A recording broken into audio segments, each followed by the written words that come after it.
वैसे जरूरी नहीं, पर वीडियो को लाइक या डिसलाइक कर दिया करें। कहानी में हम बिना जिस्म वाले एक काफी बड़े शैतान को देखेंगे, जिसका सिर्फ बड़ा सा सर ही आसमान में नजर आता है और उसी की मदद से वो एक किंगडम के लोगों को एक एक करके मारता है, जिससे उन लोगों में डर का माहौल बन गया। फिल्म की शुरुआत एक किंगडम से होती है जहाँ रानी के सामने एक रिचुअल जादू किया जा रहा था, जो एक डांस की तरह का था, और ये जादू एक जादूगरनी और उसके साथी कर रही थी ताकि किंगडम में अमन सुकून बना रहे, क्योंकि अक्सर किंगडम में सुकून रखने के लिए इस तरह के जादू करवाए जाते हैं। जैसे जादू पूरा हुआ, जादूगरनी आसमान में एक काफी बड़े ड्रैगन को लाकर बताती है कि ये हेवन इन्हीं जन्नत से आया हुआ ड्रैगन है, जो हमारे पूरे किंगडम की हिफाजत करेगा। उसे देख सभी लोग हैरान तो थे, साथ ही खुश भी हो गए, ये सोचकर कि अब हम बेफिक्र होकर रहेंगे, किंगडम पर कोई खतरा नहीं आएगा। लेकिन तभी पूरे आसमान में तूफान उठने लगा, चारों तरफ काले बादल छा गए और पता नहीं कैसी अचानक ही वो ड्रैगन भी वहाँ से गायब हो गया, जिसके साथ ही सभी लोगों को आसमान में एक काफी बड़े खतरनाक शैतान का चेहरा दिखाई देने लगता है, जिसे देख सभी लोग एकदम काफी घबरा जाते हैं। उन्हें कुछ अंदाजा ही नहीं था कि इतनी बड़ी मुसीबत अचानक से कहां से आ गई। पर सिपाही बड़ी हिम्मत दिखाते हुए एक साथ जमा हुए और एक साथ वो सारे तीरों की बारिश शैतान पर कर देते हैं। लेकिन ये उसके लिए बहुत छोटा सा हमला था, जिससे शैतान को कुछ नहीं हुआ। वो अपने बड़े से मुंह से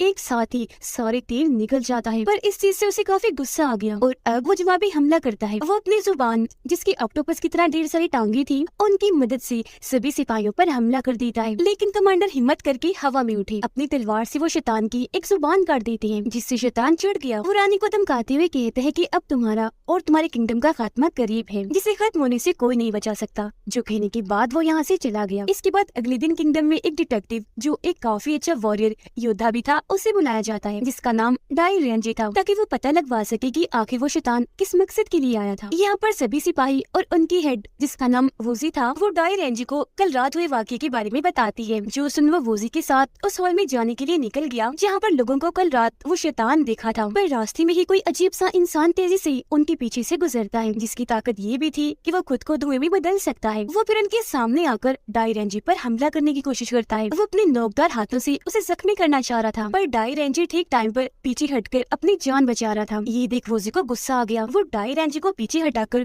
खुद उससे लड़ने लगती है, क्योंकि उसकी लड़ने की स्किल्स बहुत कमाल की थी। काफी बहादुरी से उसका सामना करती है। हवा में उड़ उड़ कर घूम घूम कर वो उसे मार रही थी। अपने साथी को हारता हुआ देखकर उस आदमी का दूसरा साथी वहाँ आ गया, जो डाई रेंजी को रस्सी से बांध देता है, पर वो बड़ी चालाकी से घूमकर रस्सी से आजाद हो गया। फिर वोजी के साथ मिलकर दोनों से लड़ने लगा। वो दोनों आदमी इनके सामने टेक नहीं पाए, इसलिए फौरन वहाँ से गायब हो गए। इसके बाद किंगडम का कमांडर वहाँ आकर बताता है कि इन दोनों आदमियों को मैंने ही भेजा था, क्योंकि इन्हें मैंने अपनी और रानी की हिफाजत करने के लिए रखा हुआ है। डाई रेंजी कमांडर से कहने लगा कि मैं रानी से मिलना चाहता हूँ, मगर उसने ये कहकर साफ साफ मना कर दिया कि आई एम सॉरी, वो किसी से भी मिलना नहीं चाहती। जो सुन उसे हैरत भी हुई और उसे काफी अजीब भी लगा, लेकिन फिर भी वो इस बात को टाल देता है। अब डाई रेंजी उस हॉल में आ ही गया जहाँ कल रात शैतान दिखा था। वो यहाँ एक जादू डिवाइस रख के ये पता लगवाने की कोशिश करता है कि आखिर कल रात यहाँ हुआ क्या होगा, जिसके साथ ही उसे सब कुछ दिख जाता है और सारी बात समझ आ जाती है। वो जादूगरनी से पूछने लगा कि तुम्हारे हिसाब से क्या वो शैतान असली था या किसी ने जादू करके बस सबको डराने के लिए वहम दिखाया, जिस पर जादूगरनी जवाब देती है कि मुझे जहाँ तक लगता है वो असली था, क्योंकि इतना खतरनाक जादू कोई नहीं कर सकता। जो सुनकर डाई रेंजी अब कमांडर के साथ जंगल में रह रही एक मास्टर के पास जाता है, क्योंकि वो काफी बुजुर्ग थे, तो जरूर उनके पास इस सारे मामलात की जानकारी होगी। पर इन्हें वहाँ मास्टर नहीं मिलती। तभी अचानक कमांडर के साथियों पर एक आदमी हमला कर देता है, जिसने अपना हुलिया जोकर जैसा बनाया हुआ था। वो दोबारा हमला करता ही दोनों अपनी अपनी तलवारों से उससे लड़ने लगे, पर जोकर इनसे कई गुना ज्यादा ताकतवर था, इसीलिए वो बड़ी आसानी से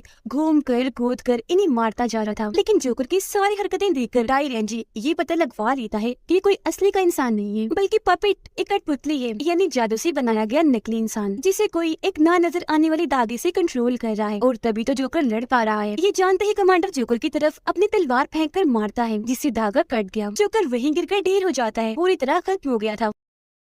अब कमांडर उस इंसान को ढूंढने के लिए निकलते हैं जो जोकर की पपेट को कंट्रोल कर रहा था। वो कोई बड़ा इंसान नहीं बल्कि एक छोटी बच्ची थी। वो मास्टर के साथ ही रहती थी। इन्हें बताती है कि तुम मास्टर से नहीं मिल सकते, क्योंकि वो किसी से भी मिलना नहीं चाहते। ये सुनकर कमांडर को गुस्सा आ गया और अब वो उस तरफ जाने लगा जहाँ मास्टर रहती थी। लेकिन तभी सामने से ड्रैगन आकर उस पर हमला कर देता है। वो बार बार वार करके उसे गिरा रहा था, क्योंकि वो कमांडर को रोकना चाहता था। फिर ड्रैगन डाई रेंजी को बताता है कि ये बात तय है, लिख दी गई है कि अब किंगडम का खात्मा करीब है, वो तबाह हो जाएगा जिसे तुम नहीं रोक सकते। जो कहकर एक झटके में वो उन्हें मास्टर के पास ले जाता है। यह मास्टर भी वही बात दोहराते हैं कि हाँ ये सच है, किंगडम की तबाही करीब है। अब तभी यहाँ दोबारा से काले बादल छाने लगे और अगले ही पल आसमान में वो शैतान दोबारा से आ जाता है। कमांडर के दोनों साथी उस पर हमला करने की कोशिश करते हैं, पर वो अपनी जहर से दोनों को ही मार देता है। ये देखकर मास्टर अब ड्रैगन को भेजते हैं उससे लड़ने के लिए, पर ड्रैगन उसकी ताकतों के सामने कुछ नहीं था। शैतान अपनी जुबान में ड्रैगन को लपेटकर फंसा लेता है और सीधा निकल गया, जो देखकर मास्टर दंग रह गया। इससे पहले वो खुद हमला करते शैतान ने उन पर हमला कर देता है, जिससे मास्टर जलने लगे राख में बदलकर वहाँ से गायब हो जाते हैं। जिसके बाद शैतान भी वापस चला जाता है। उधर वूजी उन लोगों की लाशों की जांच कर रही थी जो शैतान के हमले से मरे थे। लाशों की चोटों को उसने जैसे ही काटा, उसे अंदर से अजीब तरह की स्किन जिल्द मिली, जो देख वो काफी हैरान रह गई। तभी इधर डायरेंजी भी आ गया। उसे भी वूजी इस सब के बारे में बताने लगी, पर डायरेंजी को यहाँ किसी और के होने का भी एहसास हो जाता है। वो चारों तरफ शराब फेंक कर कहते हैं कि यहाँ जो भी है सामने आ जाए, मैं तुम्हें कुछ नहीं करूँगा बल्कि बहुत सारी शराब दूंगा। उसका ये कहना ही था कि वहाँ रखा ताबूत हिलने लगा। उसे खोलकर फिर अंदर से एक आदमी बाहर आया, जिसकी हालत ठीक नहीं थी। उसे डायरेंजी पहले से ही जानता था, क्योंकि वो पहले यहाँ का डॉक्टर हुआ करता था, पर शराब की उसे बहुत बुरी लत लग गई, जिस वजह से उसे किंगडम से निकाल दिया गया। अब डायरेंजी उससे पूछने लगा कि अगर तुम्हें पता है कि इन मरे हुए लोगों में ये अजीब जिल्द कैसी है तो फौरन मुझे बता दो। जिस पर वो बताता है कि काफी सालों पहले एक छोटी सी गाँव में रानी ने अपने कुछ सिपाही भेजे थे, क्योंकि कहा जाता है कि उस गाँव में शैतान रहते हैं। पर उन सब सिपाहियों की वहाँ मौत हो गई, जिनके जिस्म भी ये अजीब से जिल्द थी, जो सुनकर डायरेंजी काफी हैरान रह गया। उस आदमी की बात सुनकर वूजी बताती है कि मेरे डैड भी गए थे वहाँ एक बार, पर आज तक वापस नहीं आए। इसलिए अब डायरेंजी उस गांव में जाने का फैसला करता है ताकि शैतान के बारे में वहाँ से कोई सुराग मिल जाए। और अब ये सारे लोग वहाँ जाने के लिए निकल गए। उन्हें अपना सफर कश्ती के जरिए ही तय करना पड़ता है, पर थोड़ा दूर जाने पर चारों तरफ कोहरा छा गया, जिस वजह से कश्ती गलत रास्ते की तरफ मुड़ जाती है। लेकिन फिर भी ये लोग कश्ती से उतर ही गए और जैसे तैसे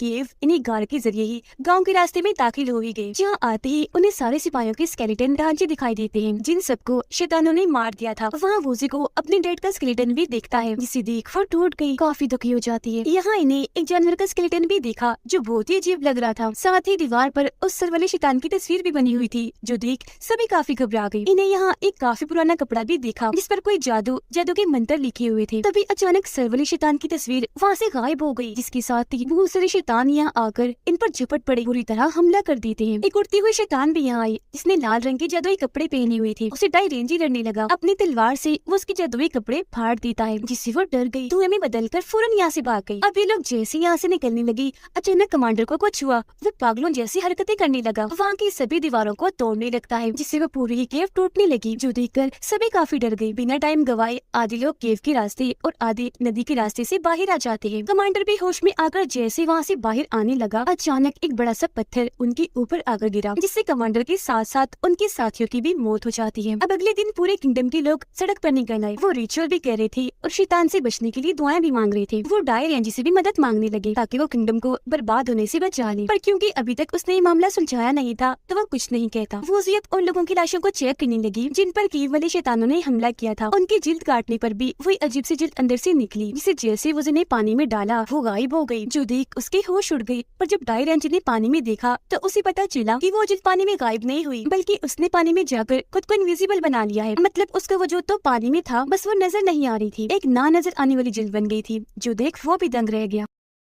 अब इस मामले को सुलझाने के लिए जैसे वो बाहर आया, अचानक एक खतरनाक क्रिएचर जो छिपकली जैसा लग रहा था वो डायरेंजी पर हमला कर देता है। वो भी क्रिएचर पर वार कर रहा था, पर वो बार बार खुद को इनविजिबल करके डायरेंजी पर हमला करने की कोशिश कर रहा था, लेकिन उसके मुकाबले क्रिएचर कमजोर था तो डर कर वहाँ से भाग गया। एक घर में आकर छुप जाता है। डायरेंजी जैसे उस घर में गया तो वहाँ कमांडर की आत्मा थी, जो उसे कह रहा था कि तुम इस मामले से दूर रहो, क्योंकि किंगडम का खात्मा किस्मत में लिख दिया गया है, जिसे तुम नहीं बदल सकते। ये बताते ही अचानक से कमांडर की आत्मा को भी कुछ होने लगा, राख बनकर चुट से वहाँ से गायब हो जाता है। ये देख डायरेंजी काफी परेशान रह गया, ये सोचकर कि आखिर ये मामला क्या है और मैं इस किंगडम को कैसे बचाऊं। साथ ही कल किंगडम के मिनिस्टर्स और ऑफिसर्स की मीटिंग है, जिसमें वो सारे ये प्लान बनाएंगे कि शैतान के खिलाफ जंग कब लड़नी है। और यही बात डायरेंजी को काफी परेशान कर रही थी कि कहीं शैतान इस मीटिंग का फायदा न उठा ले, वो भीड़ देखकर एक साथ सभी पर हमला न कर दे। इसी के साथ वो पानी में अपनी परछाई देकर सब कुछ दोबारा से याद करने लगा। जहन पर जोर डालता है कि कहीं ऐसा तो नहीं सबूत मेरे सामने सामने ही है और मैं उसे देख नहीं पा रहा। यह देखकर मैंने अनदेखा कर दिया। उसकी सोच के साथ ही सब कुछ उसे दिख गया। उसे सारी असलियत का पता चल गया, जिस वजह से उसकी खुशी का कोई ठिकाना ही नहीं रहा। अब हमें अगला दिन दिखाया जाता है। मीटिंग के लिए सब लोग बैठे हुए थे, पर मीटिंग शुरू होने से पहले ही आसमान का रंग अजीब होने लगा और फिर वहाँ एक काफी बड़ा गोल रास्ता बन जाता है, जो देख सभी की हालत खराब हो गई। जिसके अगले ही पल वो सरवाला शैतान वहाँ आकर